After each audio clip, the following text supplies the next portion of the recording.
Hello, everyone. It's time for Vanished Chicagoan Stories, the podcast.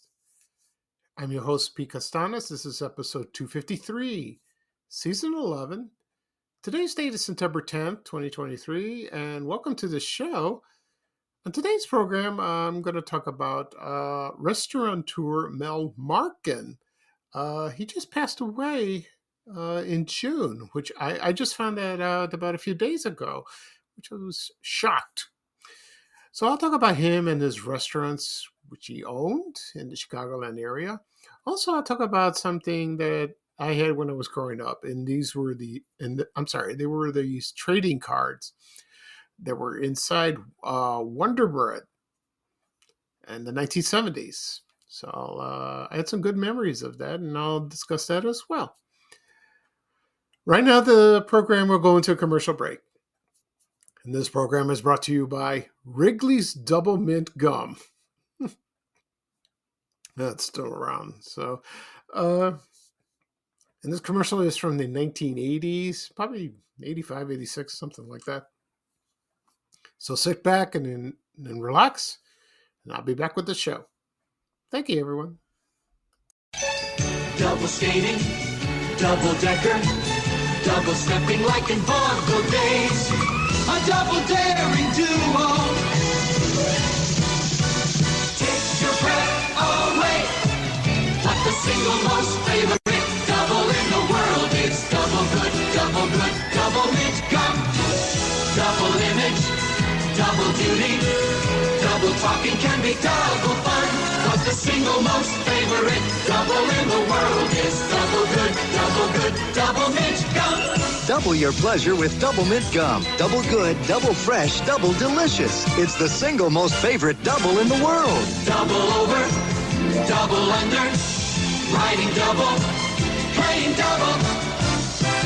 But the single most favorite double in the world is double good, double mint gum. It's the single most favorite double. Make your next move with American Express Business Platinum. You'll get 5 times membership rewards points on flights and prepaid hotels booked on AmexTravel.com. Plus, enjoy access to the American Express Global Lounge Collection. And with the welcome offer of 150,000 points, your business can soar to all new heights. Terms apply. Learn more at americanexpress.com/business-platinum. Amex Business Platinum. Built for business by American Express. Okay, everyone, I am back. I hope you enjoyed the commercial for Wrigley's Double Mint Gum. Oh, that jingle. It's the single most flavored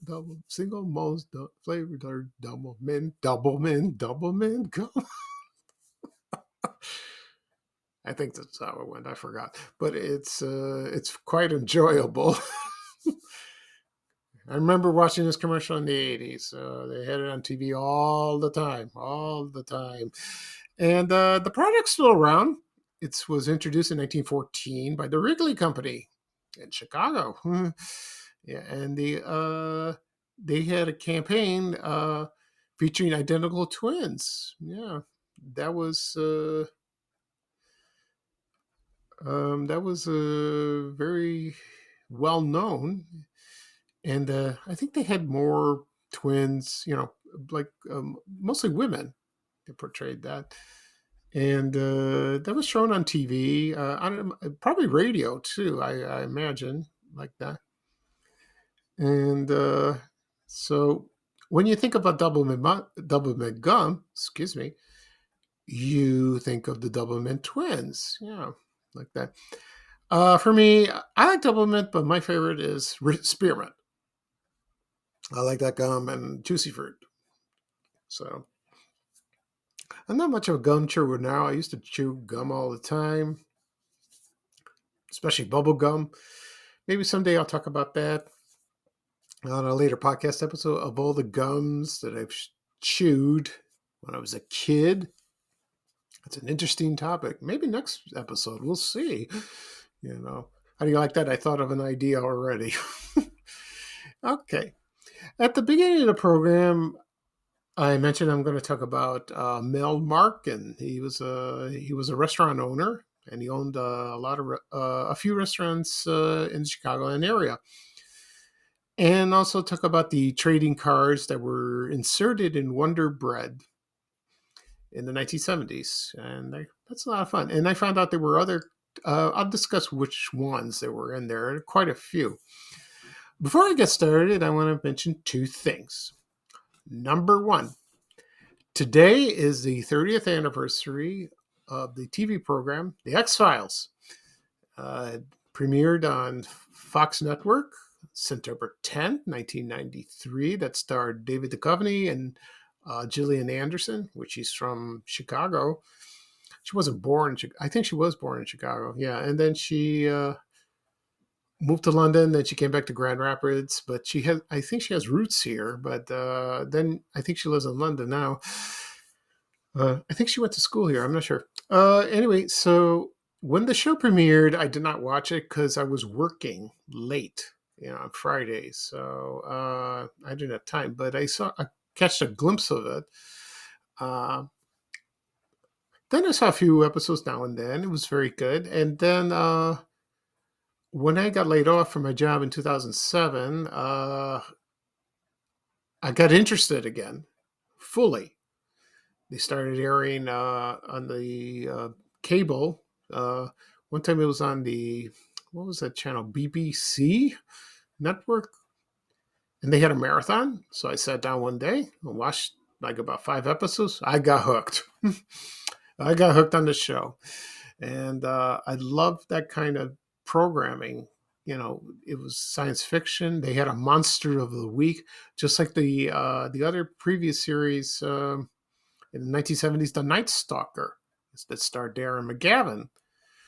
That's what it was like that. But it also delved into their personal lives. Fox Mulder and Agent Dana Scully. And the show ran for 9 seasons.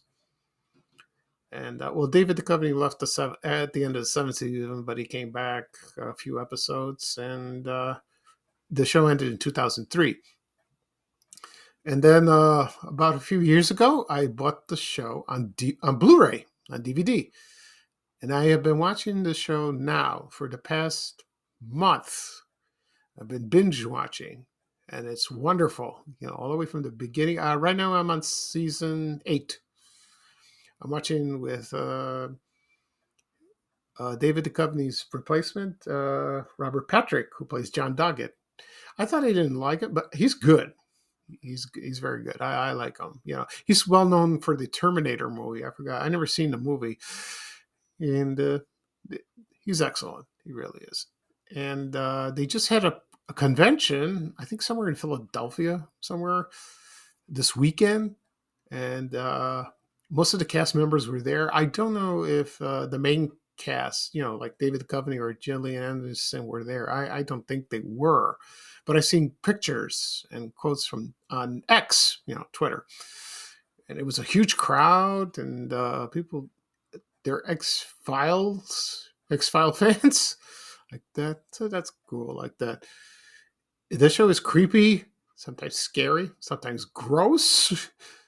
But, once I'm done at the last episode, I'll rewatch it again. Get the feel of it. That's what I do when I binge watch. It's fun. So happy 30th anniversary to the X-Files. The truth is out there. Or so the truth is there. The second thing I want to mention is, of course, it's football. And today, it's the start of the season. What's special about this? It's the Chicago Bears versus the Green Bay Packers. Oh, boy. That rivalry is, I don't know when it got started or how it got to this point where it's just absolutely sometimes insufferable because it's just, I think it's the media that did this and the fans. If you're a football fan, that's wonderful.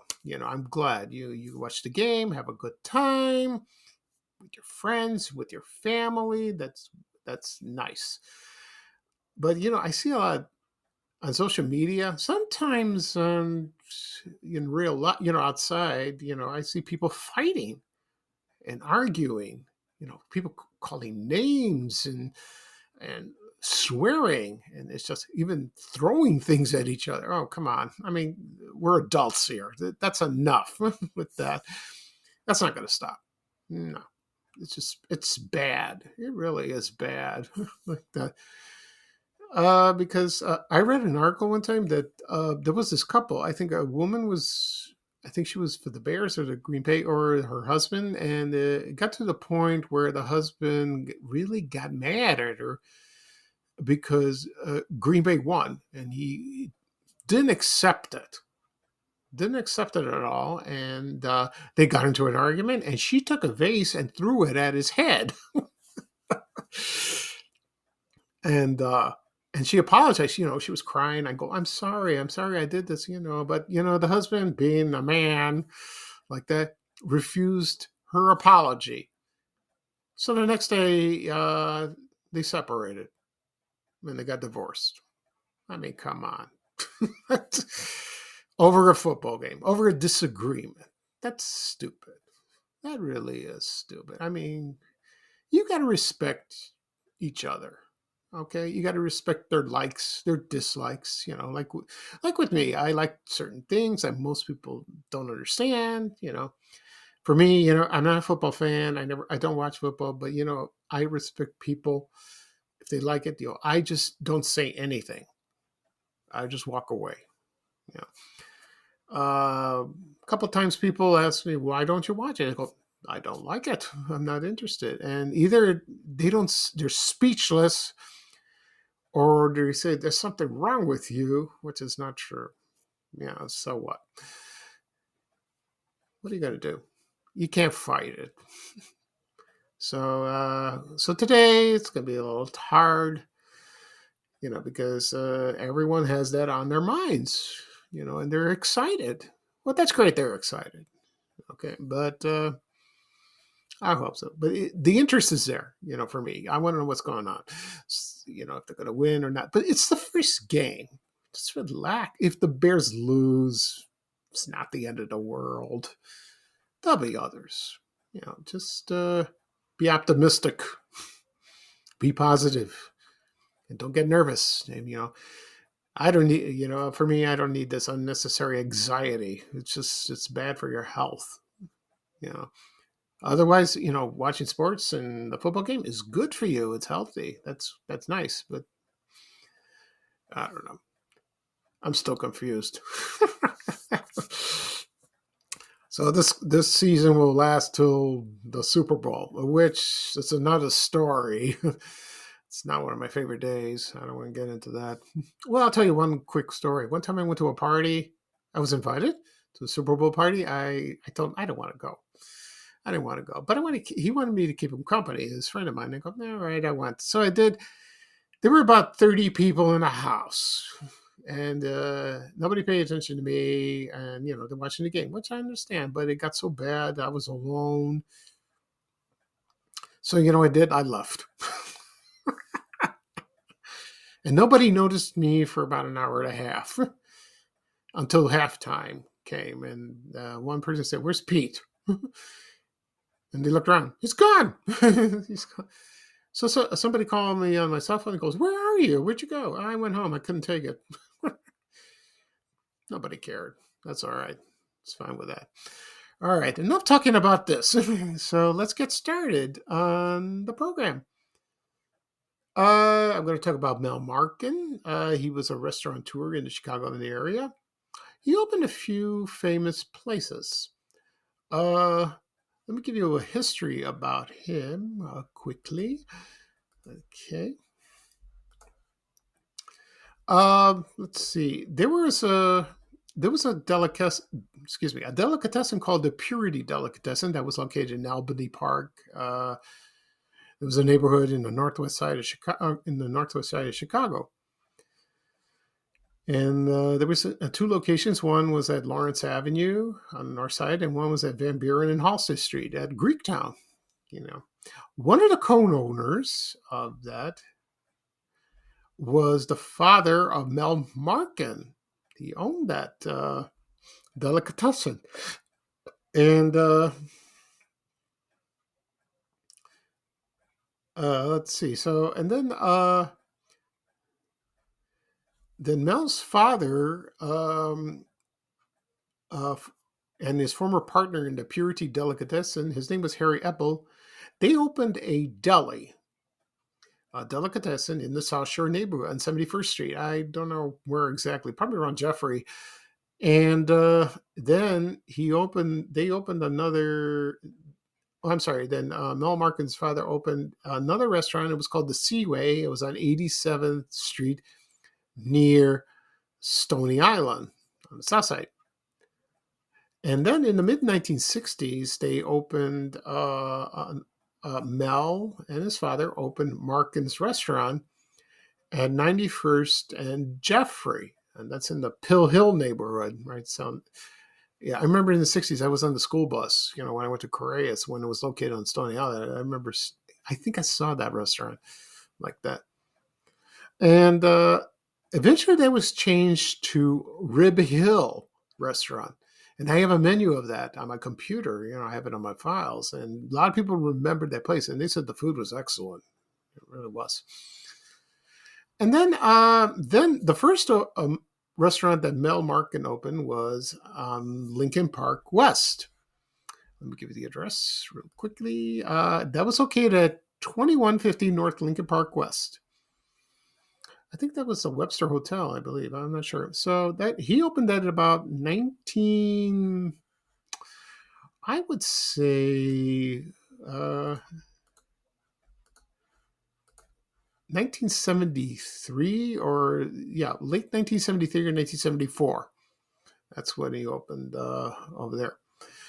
And then in how would I say this?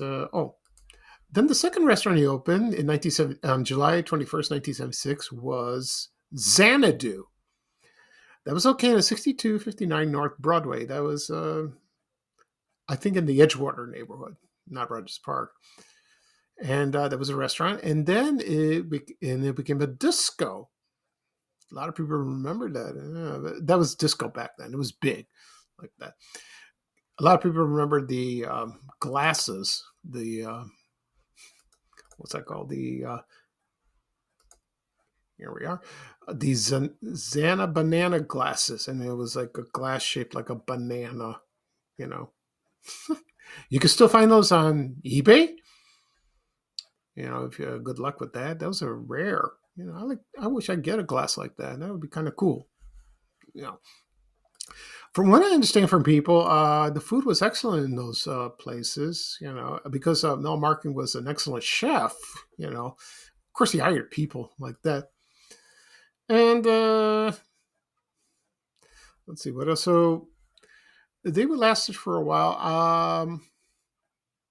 Mel Markon's first restaurant, the one that was on Lincoln Park West, it closed in 1987. He had another one located in Homewood on the south suburbs. I think it was on Halsted, like 173rd, something like that. I don't know when that opened or closed. I have no idea. Probably during the 70s, which is nice. The Xanadu closed, I don't know, maybe in the early 80s or somewhat like that. And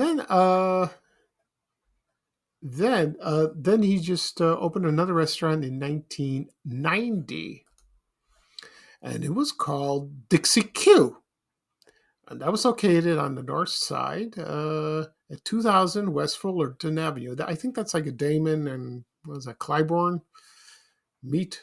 I think it's that. And it was like a Memphis style barbecue restaurant. It had had a wonderful menu.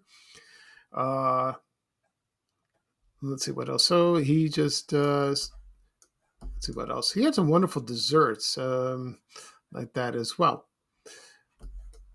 And you can find some of the recipes on let's see on the internet. You could do that as well. And the most famous recipe he had was the sweet and sour cabbage soup.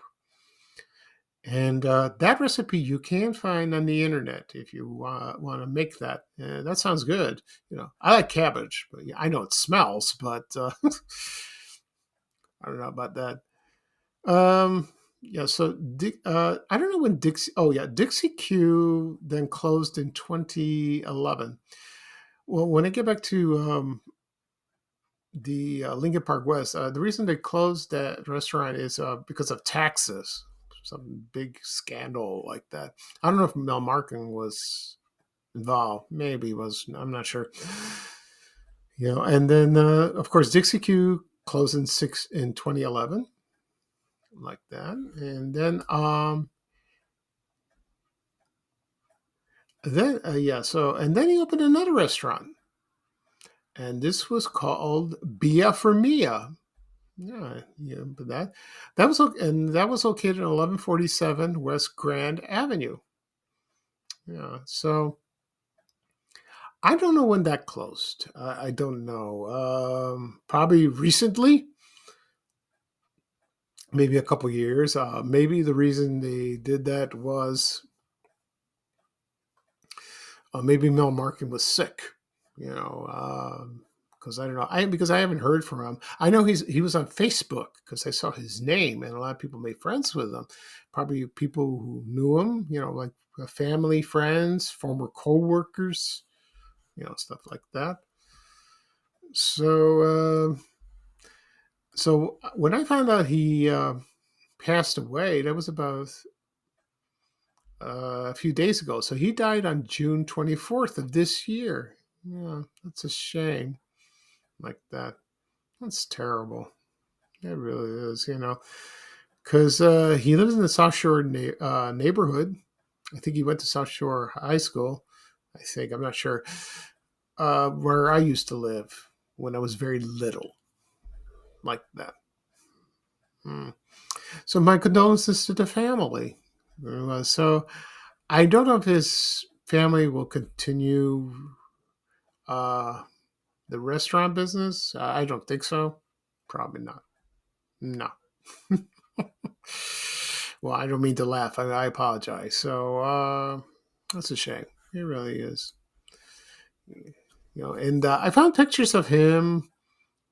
He was helping out in the restaurants. Yeah, there was one picture I posted the other day where he's serving Irish beer, or he's cooking in the kitchen. I found like that. Because of Xanadu. Like that's the disco. A lot of people remember that disco. They really did. They said it was a fun place and the food was good. Probably the same menu from Mel Markon's restaurant that was in Lincoln Park West, like that. Okay. All right. So the next topic I will talk about is the trading cards that was in Wonder Bread in the 1970s. Before I get started, I'm going to take a quick break. All right. So I'll be right back, everyone. Thank you. I'm looking for my perfect pair of Abercrombie denim. There's nothing better than the perfect jean and going out top combo, or an outfit that perfectly matches your plans. Abercrombie's relaxed jean goes with every occasion, date nights or going out with friends. Right now, get 25% off almost everything at Abercrombie to plan your Valentine's outfit. Offer valid in stores and online January 23rd, 2025 to January 28th, 2025 in the U.S. and Canada. Exclusions apply as indicated. Online price reflects discount. Okay, everyone, I am back. So right now I'm going to talk about the trading cards in Wonder Bread. Let's see. Wonder Bread, give a little history about that. It was introduced in May 21st, 1921. And it was very popular. like that. And we know the logo. They had the bubbles, like red, yellow, and blue, like that. So it was nice, like that. Uh, it was a very popular bread at the time. And then when I was a kid, my mom bought it sometime. Yeah, sometimes she bought this bread, but she bought other brands. I discussed this on a previous podcast episode about other breads that were defunct, they were gone. Like, for example, Silver Cup, Wholesome, what else? Roman Meal, remember that? And there were others, Buttermaid. People in the Chicago area remember that kind of bread. So, when I was growing up in the Roseland area, Roseland neighborhood in the 1970s, that's where we lived. My mom bought a loaf of Wonder Bread, and inside of it was some trading cards in it. Before I mentioned that, she also bought butternut bread, and they included like peanuts, because they were like the spokes, because the Peanuts characters created by Charles Schultz, and also they did Dolly Madison, like that, their cakes and all that. So for Wonder Bread, they had these trading cards, and the trading cards they had from DC Comics and also Looney Tunes. And I don't know if it's the same time. So they had trading cards for Looney Tunes, the characters, like, for example, Bugs Bunny, Daffy Duck, Porky Pig, Foghorn Leghorn. He's my favorite. Pippi Le Pew, Tasmanian Devil, you name it. Or, the Roadrunner, Wile E. Coyote, Speeding Gonzales, Tweety Bird, Sylvester, and so on and so on. But I didn't collect those. The second set they had was the characters from DC Comics. Like, for example, they had Superman, Batman, Wonder Woman, Lois Lane, Clark Kent. Also, let's see what else. Also, the villains. And they're like, for example, I think they had Lex Luthor, maybe, but they had mostly Batman villains. Like, for example, the Joker, the Penguin, the Riddler, and Catwoman. Also, Batman, Robin was in there as well. And I started collecting these. And in the back of the cards, they had a little comic strip. And you read a little story. It was very brief. It was like 4 or 5 panels. That would you read that? And it was kind of cool. And I begged my mom that I want to collect them all. And, well, she refused. She didn't want to do that. No. Anyway, so excuse me. So I had a few, but I had, let's see, which ones did I have? I had the Joker, also the Penguin. I had that. I think just those two, and I threw them away, but I should have kept them, because now they're collector's item. They really are. And you can find the cards and read the panels on your computer. There are a few sites you can look up to see. Also, the other trading cards they had were, let's see what they got, is from the 1972 TV series. It was an anime TV series, Wait Till Your Father Gets Home. I used to watch that show on Channel 5 at 6:30. It was from the Hanna-Barbera, production. And they're collectibles too, so you find those. Also, they had football players. Yeah, they had football players. They had those trading cards too, like that. But surprisingly, what they had there was Star Wars. They had Star Wars. Yeah, they had those. And before they had Star Wars, they had like crazy cars, like automobiles like that, which is nice. But they had Star Wars. So when the movie came out in 1977, they had the cards in there, which I did not know. I did not know at all. No, which is so they're probably expensive. Excuse me. So I just haven't found that out. Also, a year later after that, they had cards for the 1978 movie Close Encounters of the Third Kind. They had that. I saw that movie at the Orland Park Theater, which is not torn down. I went with a few people, and that was a cool movie. Seeing it on a big screen like that. Oh, that was nice.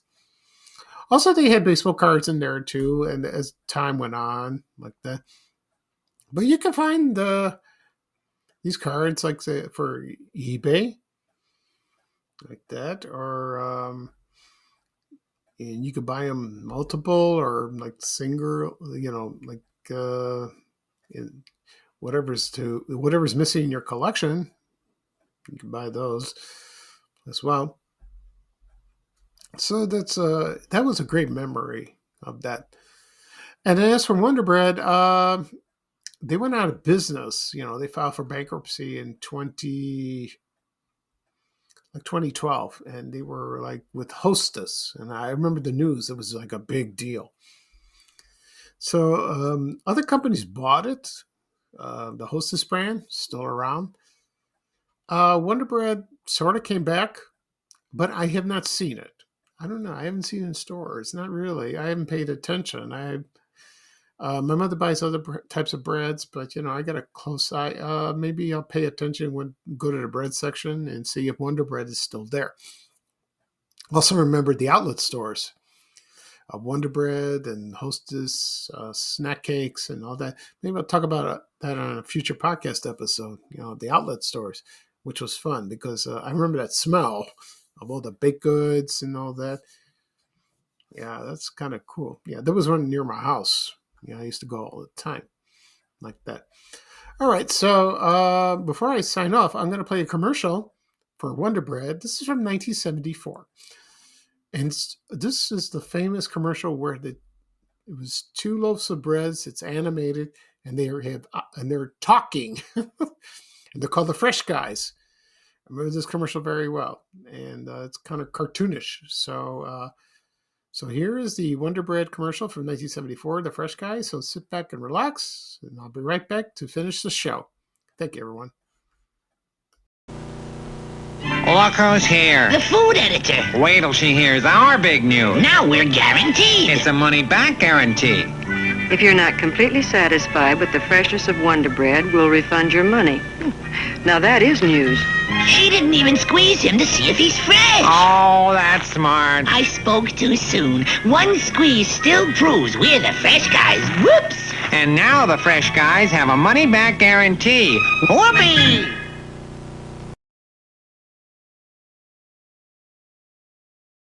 This episode is brought to you by Indeed.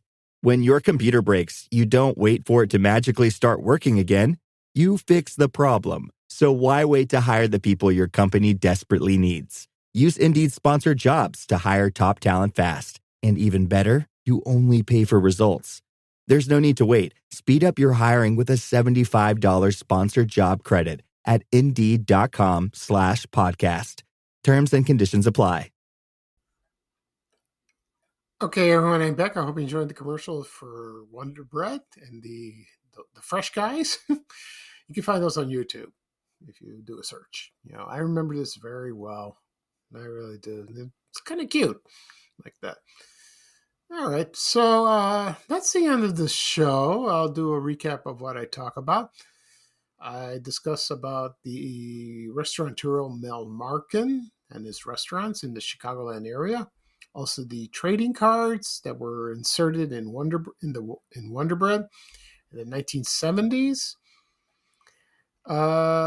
This podcast will be published very soon. It'll be available wherever podcasts are. Apple Podcasts, Google Podcasts, Spotify, Amazon Music, also Breaker, Overcast.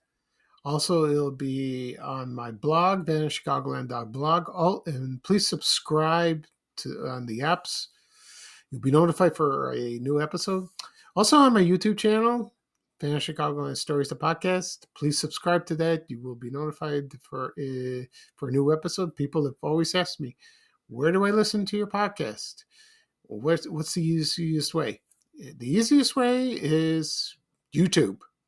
You know, a lot of people don't like to listen on the phones. They like to listen on a computer, like a laptop or such. Just whatever is easier for you. It'll be there. You know, and you can catch up with other episodes as well if you'd like. They're all there. They are all there. So whatever there is an episode that you're interested in listening, please click on it and listen. Also be shared on my social media accounts, Facebook, X, formerly known as Twitter. Also on Instagram and Threads. If you want to copy the link, I'll take it right there to listen as well. So it should be ready about this afternoon. Okay.